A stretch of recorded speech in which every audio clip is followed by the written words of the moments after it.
Amém? Vamos ler o Salmo 46, um texto só do Salmo 46, né? Um verso, aliás. Bom lembrar, a Bíblia, quando a gente lê versículos. Salmo não é versículo, é verso. Porque tudo é música, viu? Tudo é música aqui. Vamos ler junto? Vamos lá. Aquietai-vos e sabei que eu sou Deus. Serei exaltado entre os gentios, serei exaltado sobre a terra. Amém? Podemos assentar. Esse salmo é o Salmo 46. Uma canção feita, né, pelo povo de Deus. Quem fez foi os filhos de Coré. Eles eram músicos, né?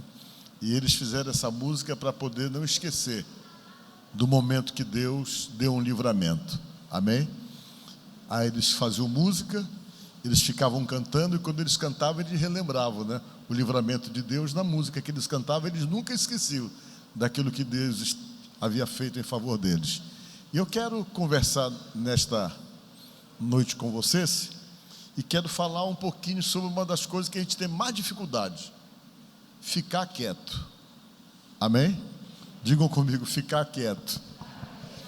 Quando a gente está diante de situações que nos incomodam e que são meio desafiadoras, a gente não consegue sossegar a alma da gente. Às vezes a alma da gente fica totalmente inquieta, e muitas vezes as inquietações da alma da gente, elas estão diretamente ligadas a situações que nos geram uma sensação de impotência. É quando você está diante de desafios que parecem maior do que a sua capacidade de poder encará-los, quando você está diante de situações que fogem do controle total daquilo que você é capaz de fazer. E quando essas coisas acontecem, aí vem o desassossego da alma da gente.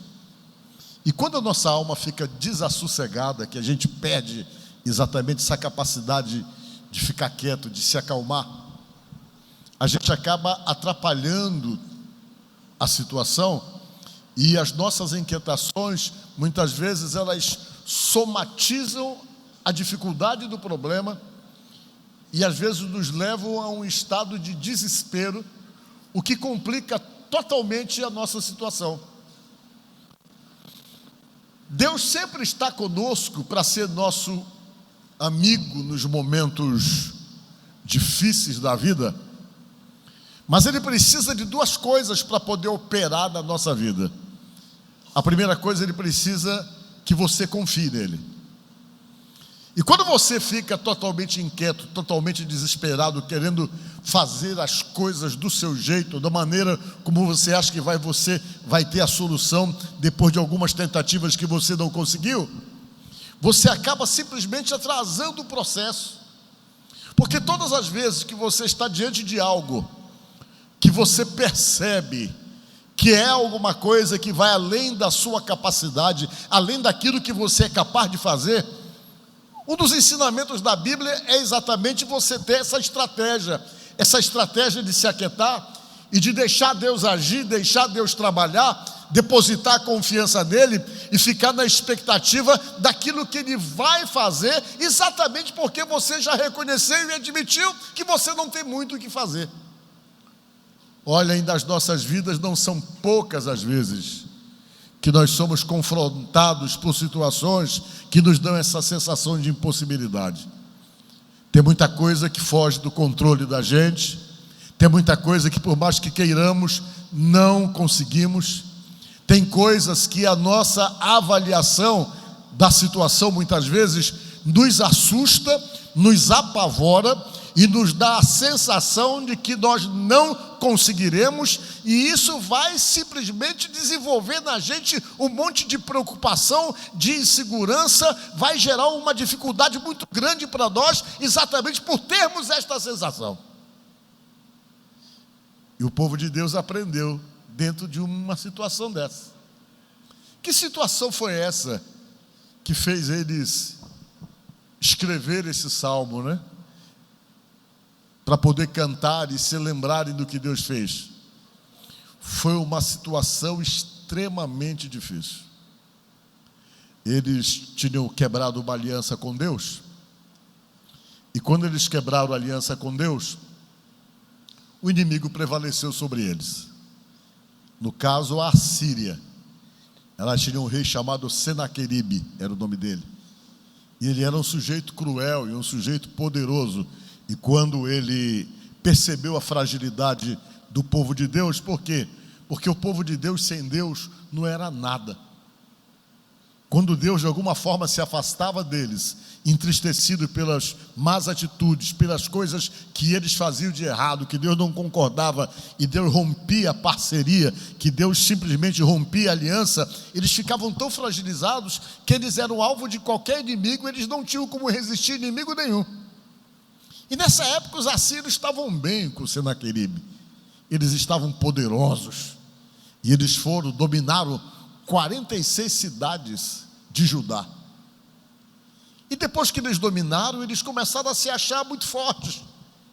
E dentro disso que eles se imaginavam fortíssimos, eles começaram a blasfemar contra Deus, e a blasfemar exatamente da situação de crença que o povo tinha.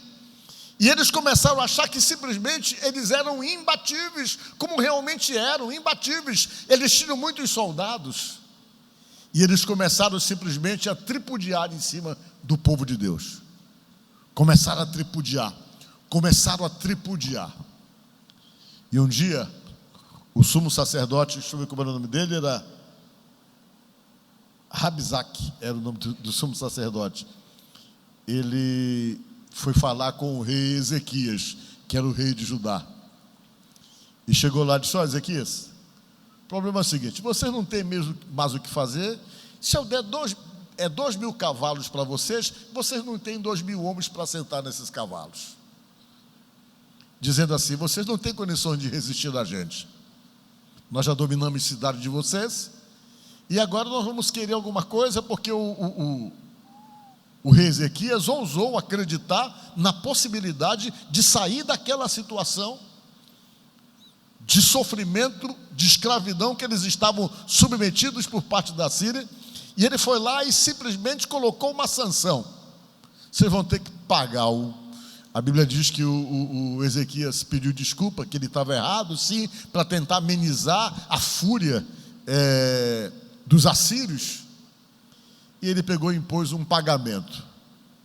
E o pagamento era 300 talentos de prata e 30 talentos de ouro, que eles iam ter que dar exatamente para que os assírios ficassem um pouco mais maleáveis com eles. E olha, 300 talentos de prata era alguma coisa, eu fiz as contas aqui, em torno de 17.400 quilos de prata. Não era fácil para arranjar na época, mas eles deram em nome da segurança deles e com medo também, inseguro. Eu digo porque era 58 quilos um talento nessa época, mas na época dos romanos era 20 quilos ou 60 quilos, e tem uma variação sobre quantos quilos era um talento.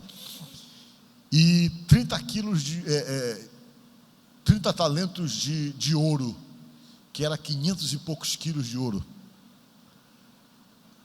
A Bíblia diz que o Ezequias teve que arrancar ouro em todo lugar que existia, até das portas do templo.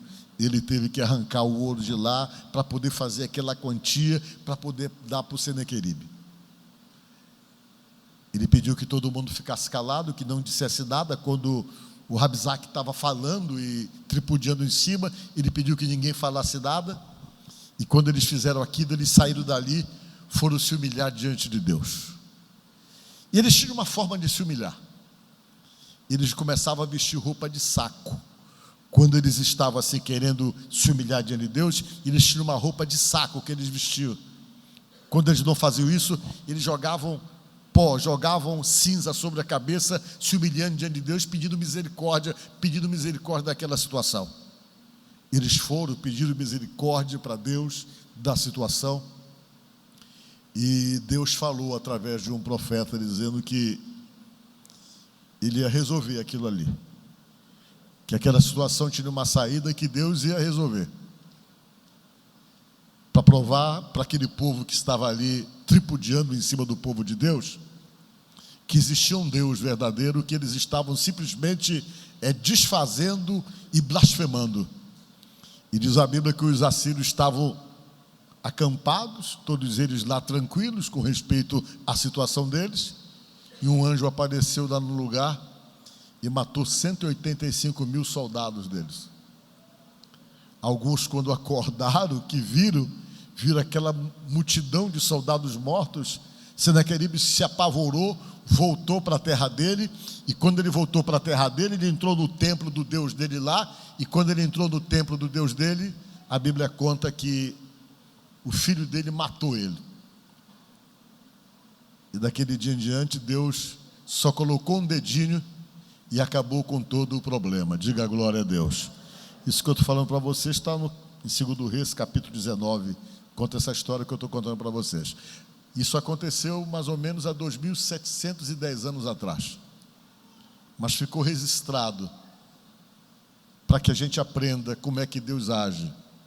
Ficou registrado para você aprender a lidar dentro da visão de Deus com os desafios da tua vida, com as situações aparentemente insuperáveis, com as situações que parecem desafiadoras e que você não tem como superá-las e como vencê-las. Ficou registrado aqui para que você aprendesse o modo operandi de Deus, que quando Ele não tem nenhum recurso humano para poder orientar alguém para fazer, Ele ainda tem um recurso de poder que é chamado de milagre. Diga glória a Deus. Milagre de Deus. E aí, o que a gente pode aprender com uma história dessa? Muita coisa. A gente aprende com o Salmo. Eles escreveram o Salmo, exaltaram Deus, e depois eles falaram, concluindo, dizendo: olha, aquietai-vos e sabei que eu sou Deus, sou poderoso na terra, eu espedaço o arco e quebro a lança, eu sou capaz de fazer qualquer coisa. E eles então aprenderam, cantando esse salmo, que ainda que a situação seja complicada, ainda que a situação seja difícil, que eles de fato se encontrassem sem condições de poder dar uma resposta a uma situação aparentemente mais forte do que eles, que a grande estratégia seria ficar quieto e esperar Deus agir, esperar Deus fazer aquilo que Ele tem para fazer.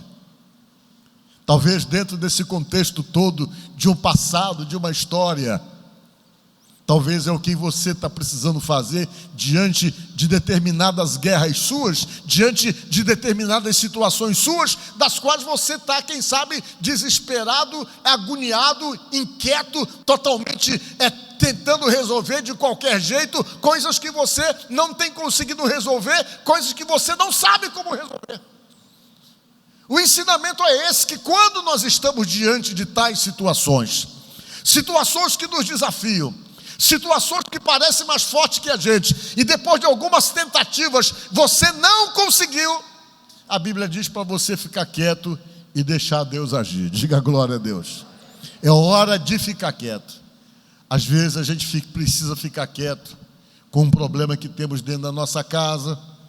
Às vezes é necessário ficar quieto com um problema que se tem com aquele filho. Às vezes é necessário ficar quieto com um problema que se tem com aquele marido. Às vezes é necessário ficar quieto com uma situação que você já tentou resolver, mas que de repente você está confrontado por tudo aquilo, mas o que você falou, o que você quer, parece que não existe força para poder definir coisas. Quando nós nos sentimos assim, você tem que ficar quieto. Ficar quieto diante de gente que te provoca, ficar quieto diante de gente que parece que é especialista em tirar a tua paz, tirar o teu sossego. E quando a Bíblia diz para você ficar quieto, ela está pedindo para você não responder, para você não entrar em confronto, para você deixar Deus batalhar por você, deixar Deus entrar na guerra em teu favor, porque há momentos que você não tem nem condições de guerrear diante de determinadas situações. Então é sábio e estratégico recuar, ficar quieto, usar a fé e a confiança e deixar Deus fazer aquilo que Ele tem para fazer. São tantas as situações que nós precisamos dessa estratégia de ficar quieto. Quieto de coisas, diante de coisas que nos incomodam muito. E de repente você está aqui, essa é uma palavra de Deus que está servindo para você, que se movimenta, que tenta fazer as coisas que você sabe que não tem jeito para você, humanamente falando, mas você está ali brigando e batendo de frente, se desgastando por algo que você não vai conseguir mudar e não vai conseguir resolver. É para você que Deus fala isso. Aquietai-vos e sabei que eu sou Deus. Tem hora que nós temos que entendermos isso. Existe um Deus poderoso, que Ele age, que Ele tem poder, que nós só temos que entrar com a nossa fé e a nossa confiança nele. E há momentos em que é estratégico ficar quieto, ficar sem dizer nada, ficar sem falar nada, ficar sem questionar, sem agredir, sem pressionar, ficar sem afrontar, mas ficar calado e ficar quieto e deixar Deus agir. Porque são nessas horas que Deus age. Diga glória a Deus. Eu acho que eu já contei uma história de uma irmã da igreja, que é uma história que é engraçada e bonita ao mesmo tempo, mas eu vou contar de novo. Essa história que eu contei tantas vezes, tem gente que até lembra da história, quando a gente vendia DVD, por conta dessa história aí, eu vendi 1.700 DVD de repente, porque todo mundo ia atrás da história, não era nem da pregação. Era a historinha que eu contei da irmã. Aquela irmã que eu falei para vocês, que lutava com o marido, que tinha problema de beber demais e de jogar dominó. Que ela estava no limite dela. Um dia ela chegou na igreja e falou: pastor Paulo, é a última vez que eu venho aqui na sua igreja. Eu disse: mas por que é a última vez que eu venho aqui? Porque faz 8 anos que eu venho aqui orando pelo meu marido, ele está do mesmo jeito. Eu faço campanha de oração, eu já fiz de tudo. Ele tem uma cachaça que ele não larga, eu não aguento aquilo mais. Eu disse: é mesmo? É. E por isso eu não venho mais na sua igreja, porque o senhor fala para eu vir fazer campanha aqui, eu estou fazendo há 8 anos, ele está do mesmo jeito. Aquilo me incomodou tanto quando ela disse que não ia mais por causa disso. Eu perguntei: mas me conte a história, o que é que acontece na sua casa? Ela disse: acontece que meu marido há mais de 20 anos tem uma cachaça que ele bebe, e ele sabe que eu vou para a igreja, quando eu chego da igreja é que ele vem para casa. É lá perto da minha casa, numa esquina lá, ele fica jogando dominó e começa a beber cachaça desde as 4 horas da tarde. E quando ele vem para casa, que ele vê que eu cheguei em casa da igreja, que ele ora de longe, não demora muito, ele chega. Ele já chega, já fedendo a álcool, eu acho ruim, isso me incomoda. E o que acontece é que quando ele chega em casa, eu viro o bicho, eu já fiz de tudo já. Eu disse: é mesmo? Sim, ela foi me contar. Todas as terapias que o senhor possa imaginar que a gente tem que usar para tentar frear uma pessoa, eu já tentei. Já bati de vassoura, já quebrei prato, já joguei panela de comida pela janela. Ela foi contando as terapias que ela usava. Já falei no ouvido dele, já fiz de tudo que o senhor possa imaginar, já ameacei ir embora, já larguei dele, mas ele continua na mesma pegada. Eu disse: é mesmo? Ela pegou, foi me contar a história, como é que é. Ele chegava lá, quando ela chegava em casa da igreja, demorava muito, ele chegava lá, ele chegava na porta, olhava e dizia: está tudo bem aí? Aí ela dizia: está tudo ruim. Ela falava para ele: cachaceiro, safado, não sei porque é que eu casei contigo. Ela falava para ele: foi meu grande erro, foi ter casado contigo. Tu é um traste, um pinguço. Aí começava a agredir ele. Ele era um cara que ela ficava falando e ele não ligava muito não. Ele ia lá, tinha já uma rotina. Ele pegava ela contou que ele pegava o travesseiro dele, com uma coberta, arrumava o sofá, e depois que ele arrumava o sofá, ele deitava e ia dormir, e ela ficava falando no ouvido dele. Ela me disse que ela falava até 2 da manhã, assim, no ouvido dele: olha e tal, falando. Ela disse: ó, pastor Paulo, eu falava tanto no ouvido dele, ele deitado lá, dormindo, e eu falando. Ela dizendo para mim que tinha noite, tinha dia, que me dava cãibra na língua. Eu fico imaginando, para dar cãibra na língua de uma pessoa, deve ter falado muito, porque a ciência já diz que mulher fala mais do que homem, né? Parece que a mulher é 1.500 palavras, não, é 3.500 palavras por dia. E o homem parece que é em torno de 1.500, 1.600. Por aí você já é a ciência que diz isso, né? E diz que ela falava, ele dormia. Diz que isso aí era a rotina, quase toda semana. Ela disse, pois é, então para mim não dá mais, não. Para mim eu desisto, ela falou. Vou parar de orar, não vou fazer mais nada, nem mesmo mais na igreja. Eu digo, não, ele falou, a senhora está fazendo a estratégia errada, eu falei para ela. A senhora tem que mudar a estratégia, eu falei para ela. Ela disse, como mudar a estratégia? Em vez de brigar, a senhora não vai brigar mais, a senhora vai ficar quieta, e em vez de brigar, a senhora vai usar uma outra estratégia. Ela disse, qual estratégia? Quando ele chegar bêbado em casa, a senhora vai dizer, que ele chegar, está tudo bem aí? A senhora vai dizer, está tudo bem, meu amor, meu lindo, entra e tal. Aí ela disse, não, isso aí eu nunca vou fazer. Eu não vou dar esse gosto para ele vai se achar, dele chegar bêbado em casa, ele perguntar se está tudo bem, e eu falar para ele, está tudo bem, meu amor, meu lindo, meu gato, entra, vamos e tal. Ela disse, não, não vou fazer, não vou dar esse gosto para ele, ela falou para ele.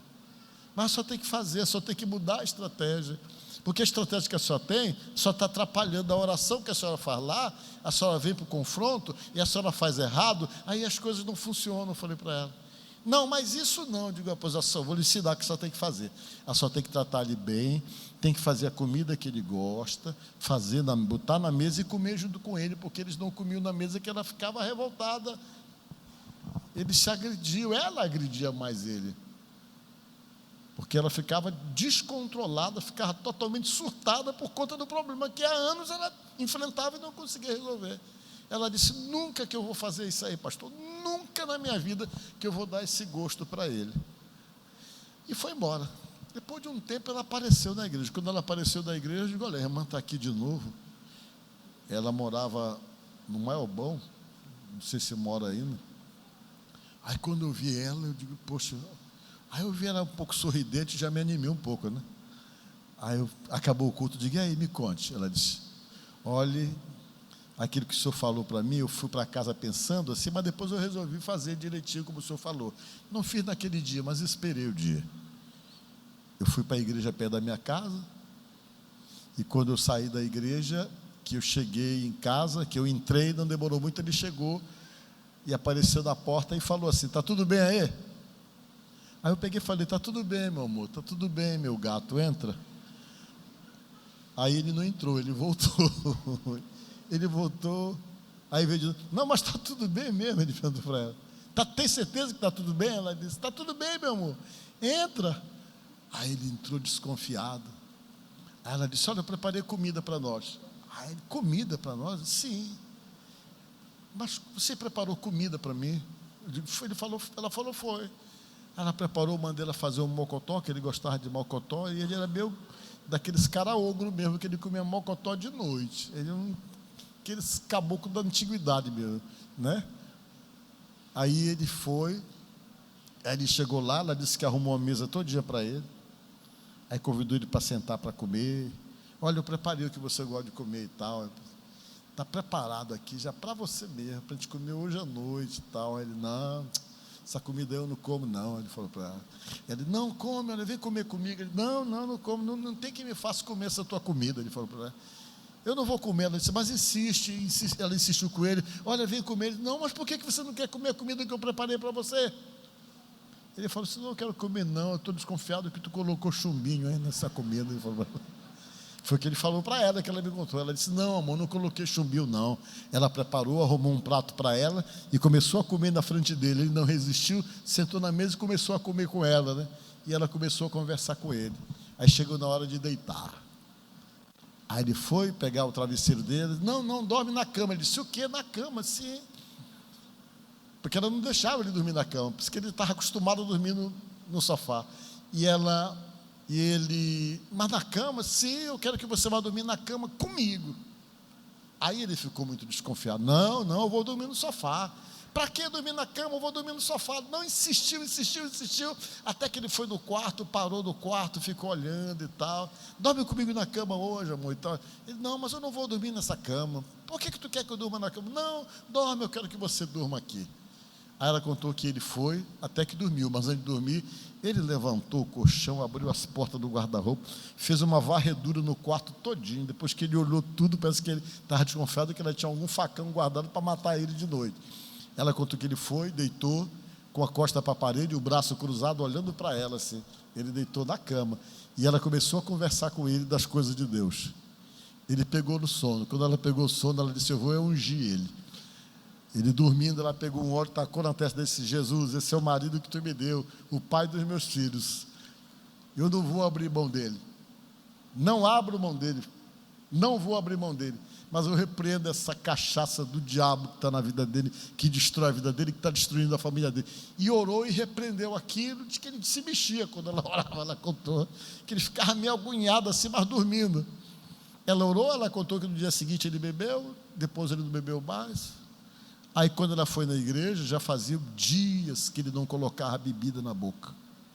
Dias que ele parou de beber e que parou de ir para lá. Começou a ir na igreja dela com ela.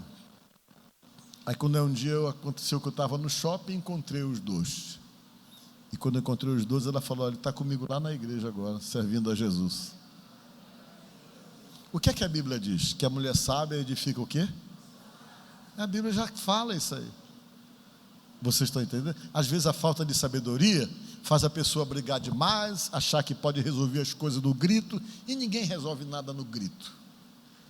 Tem hora que não adianta ficar falando: olha, tu vai porque o Satanás vai te pegar. Tem gente que joga logo pesado, né? É melhor tu ir para a igreja, senão o diabo vai ser contigo. E tem gente que joga pesado, já entra de 2 pés. Isso é falta de sabedoria e isso não é inteligente. Aprenda a ficar quieto. Amém? Amém? Tem hora que não adianta falar, então não fale mais. Se você já falou tudo que você tinha que falar, o que é que você continua falando de novo?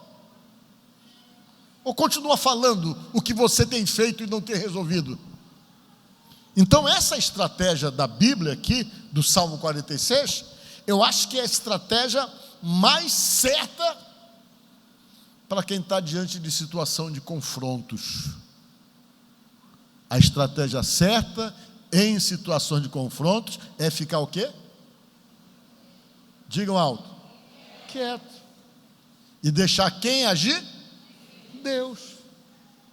Tem coisas que não é você que vai conseguir resolver.